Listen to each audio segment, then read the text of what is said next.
Yun guys, gabi na naman. At gagawa tayo ng guys, ng soup natin ngayong gabi. Bali, siguro yun ang kakainin natin. So, gagawa ako ng bacon mushroom potato soup. Dami, no?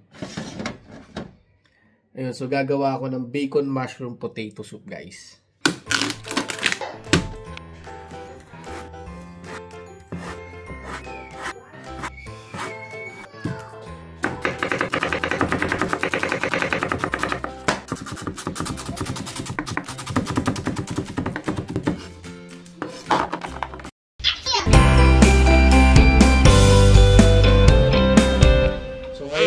Lutuin na natin. So ayan, lutuin lang muna natin yung bacon. Hindi na natin lalagyan yan ng mantika guys kasi may sarili namang mantika yan eh. Kusa nang magmamantika yan. Kung ano-ano nang naiisip kong pagkain guys. Para lang makaiwas sa kanin.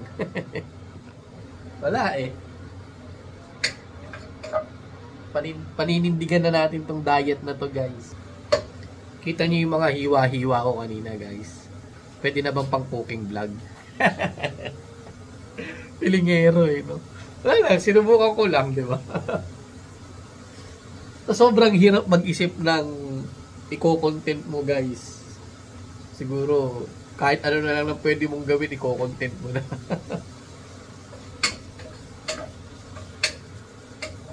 So, pagbabrownin lang natin yan, guys. Pag nag-brown yan, hahanguin na natin.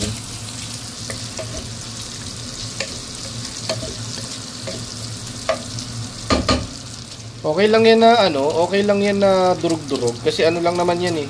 Pampadagdag lang ng lasa. Nabad ko muna yung sweatshirt natin guys kasi baka mamaya matalsikan ng mantika. Apron muna tayo. Mahirap na baka mamaya magka-oil stain eh. Ang hirap pa naman tanggalin ng oil stain sa sa mga sweatshirt. Sayang naman. Dami ko ng sweatshirt na nabiktima ng ganyan kasi pag nagluluto ako, hindi ako nagpapalit. Kaya nagagalit din sa akin minsan si Mia dahil nga yung mga binili niya sa akin sweatshirt nagkaroon ng oil stain.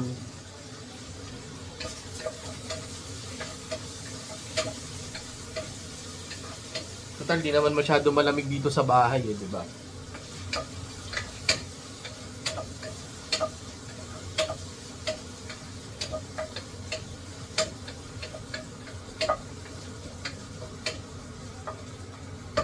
Okay, so ayan na yung bacon natin, di ba? Konti lang. Kasi pampaano lang talaga siya. So, tinapon ko yung mantika nung pinagmantikaan nung bacon. At ito ang gagamitin natin yung olive oil. Yan. So, lagay lang tayo ng konti. Lutuin naman natin yung mushroom. Yan, bali inuna natin yung sibuyas. Diba? Cooking vlog muna tayo ngayon guys ha. Yan.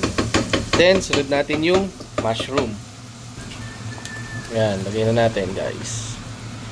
What's a cooking, Daddy? A soup. I'm making a soup. Bacon mushroom potato soup. Oh man. You know, Daddy, if I were me, I wouldn't make a soup. I would just eat the bacon, mushroom, and potatoes and that's it. Can you not serve me the soup? I don't really like soup. Hindi, wag ka mag-soup, anak. But it will be mixed here. Well, is that soup just for you or all gonna eat it? Oh. Oh well, I'll just try it first. Tapos season lang natin ng salt and pepper. Daddy, I thought you said we were gonna have sinigang. May sinigang dito, Parang also cooking soup kasi gusto ko ng soup. Yung mga batang to, hindi pa nga natitikman, ayaw na agad. Tignan natin pag naluto.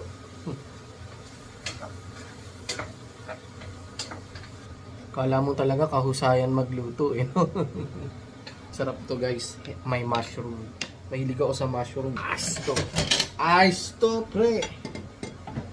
I think magugustuhan din ni Mia to. Tingnan natin yung mga bata. Ayaw nila, 'di ba? Lalo si Seth ayaw daw. Tingnan niyo. Yun, tingnan natin mamaya kung aayaw siya. Hi. Hey! Okay, so lagyan naman natin siya ng cream.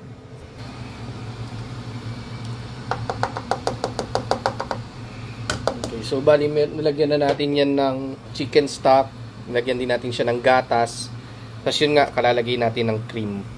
So nilagyan din natin siya ng paprika. Ayan, pampalasa at saka pampakulay ng konti, pampapula. Ayan. Yung pepper, depende na yun sa ano nyo eh, kung ano yung panlasa nyo sa ano. Pag kumuluto, lalagay natin yung patatas. So pakuluin muna natin. Umapaw. Dumi na naman ang kalan natin, anak ng tinapay. Hininaan natin yung apoy. Mali ako eh. Hindi ko hininaan yung apoy. Yan tuloy, umaapaw. So, konti na lang. Malapit na siyang maluto, guys. Bali, papabawasan lang natin yung liquid niya hanggang sa mag-thicken siya ng konti. So, dinagdagan lang natin siya ng chicken powder natin. Kasi wala tayong chicken stock eh. Dapat to mas okay kung chicken stock. Pero okay naman yung ano, chicken powder na parang nakatunaw sa tubig. Since kumulo na siya, nagyan natin yung patatas. Ayan, so halos luto na yan guys. Hintayin na lang natin kumulo, lumapot. Tapos, ang huling ilalagay natin dyan guys ay maglalagay tayo ng parmesan cheese. At saka itong bacon na niluto natin kanina. So, yun na. Yun na yung magpapalasa dyan. Okay guys, so habang hinihintay natin itong kumulo, hugasan na natin ito. Para din mamaya, pagkatapos natin kumain, hindi masyadong tambak na hugasin. Saka, ganun talaga ako guys, kapag nagluluto ako, yung pinagginamitan ko ng pinagluto ako, hugasan ko na yan guys. Para hindi tayo matambakan. Kasi alam nyo naman, pagkatapos magluto, kakain. Mas okay yung hindi natatambakan masyado. So yan guys, ito na yung soup na nagawa natin. Hindi ko na nakuhanan nung natapos kong gawin eh. Ayan, si Seth yan din ang kinain. Di ba sabi niya kanina ayaw niya. Oh, ayan na. Oh, ilagyan pa ng bawang. Ito naman yung dalawa, sinigang. Si Mami soup din. Siyempre, titikman niya yung soup na gawa natin, di ba? Siyempre. Hi. Yun, so kain tayo guys. Ako, kumuha lang din ako ng konting gulay at saka konting karne para pampadagdag lang ng bigat ng tiyan. Pero, wala tayong kanin tulad ng sinabi ng doktor natin. It guys. First reaction sa ating bagong entry. Kayo mag-react. Gulay. Let's make that eat. Sarap. Make that eat. Ooh. Ang sarap ng texture niya. Daddy slurping. Sarap. Perfect texture. Wala. Yeah, Sarap. it's delicious. Masarap siya sa malamig na panahon. Ano nga yung partner mo sa toasted bread? Yeah. I You agree. put it on toasted bread? No. Yeah.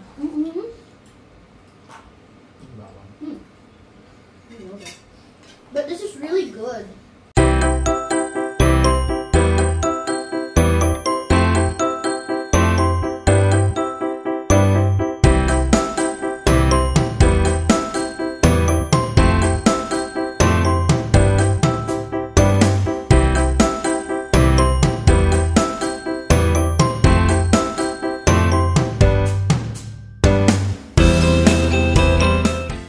Ayos guys. No, I'm still eating.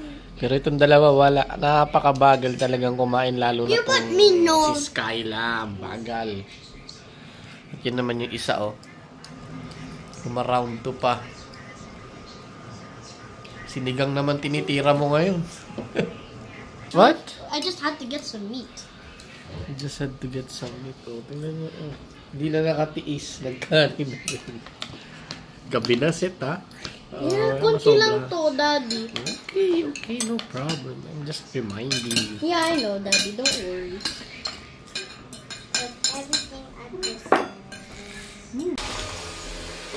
Wow, sipag ni Kuya. Na-sponsor tayo ngayon ng tagalinis. Vacuum mo mabuti, Kuya. Ano naman yung isa nating, ang ating jusawa. Ang gagawin mo? Magkuko ko. Yung dalawang babae na kay Mommy. Yep.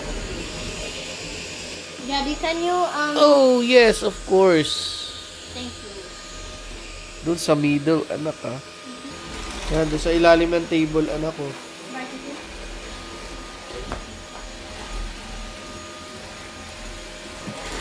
Ayun, anak ko, may buhok pa doon, oh. Doon. There, ayun, oh.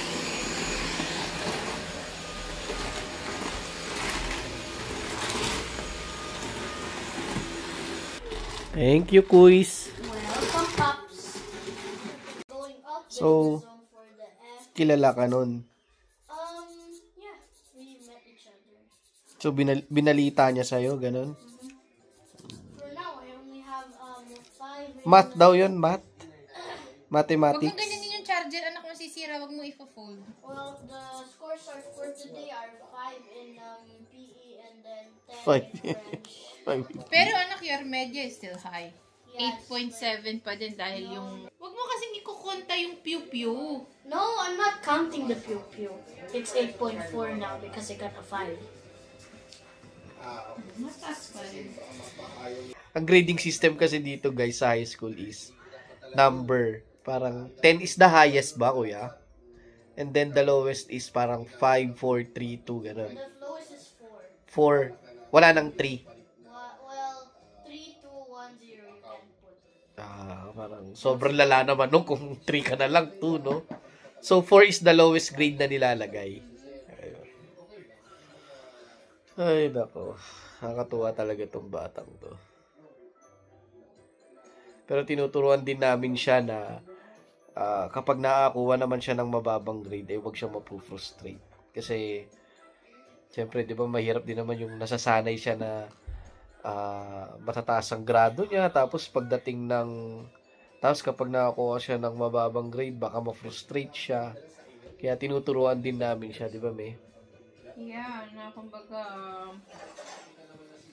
part din naman ng part ng buhay estudyante yung meron ka ring failure sometimes, Yeah. but as long as kumbaga nakikita naman namin siya na working hard, and kahit na minsan marami talagang homework, pero still ginagawa pa rin niya yung best niya na mag-review, mag-aral.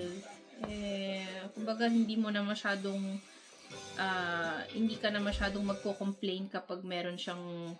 O yung nga pala guys, kapag dumating sa time na medyo busy na ako, dahil alam nyo naman, ako lang naman nagbablog sa amin. Minsan nagbablog naman yung asawa ko, pakunti-kunti. Pero ako yung madalas kasi. Pero pag dumating na sa time na busy na ako at hindi na ako makapag-content ng at least every day o kaya every other day, hindi na ako makapag-content. I-re-upload ko sa channel namin yung mga na-vlog na namin dun sa old YouTube account namin na naka-private na ngayon at hindi na namin ginagamit. So, para dun sa mga bago nating subscribers na nagko-comment. So, susunod guys sa shoutout namin kayo ni Mia. Thank you dun sa mga bago nating subscriber na nagko-comment pa na bagong subscriber daw sila, ganun. Ito talagang konti lang, as in napaka-konti pa lang natin. Pero thank you dun sa mga nagtsatsagang mag-subscribe, no? Napanoorin yung mga video namin. Hindi kami araw-araw nag-upload guys kasi hindi rin kami talaga araw-araw nakakapag video, nakakapag-record ng video. Kaya ang upload na ginagawa ko ay every other day. Madalas yan Monday, Wednesday, Friday. Minsan Saturday, Sunday di na ako nakakapag-upload, pero minsan nakakapag-upload ako ng Saturday. Ayun, so we'll see basta mga ganun. Yun, so shoutout namin yung mga nag-comment dito na bago naming subscriber. At sa mga bago naming subscriber, thank you so much guys. I-upload namin dito sa channel na to yung mga videos na na-upload na namin doon sa lumang YouTube account namin. Para naman mapanood nyo. Kasi marami yun guys eh. So para naman tuloy-tuloy pa rin yung upload natin at hindi tayo mawalan, i-re-upload namin yung mga old videos namin. Hindi naman sobrang old. Siguro yung simula nung nagbalik lang kami. Kasi nag-start lang naman kami ulit na mag-vlog nung magbabakasyon na sila nung May, 'di ba? Parang doon nag-start eh. Yung Lago de Vico tayo.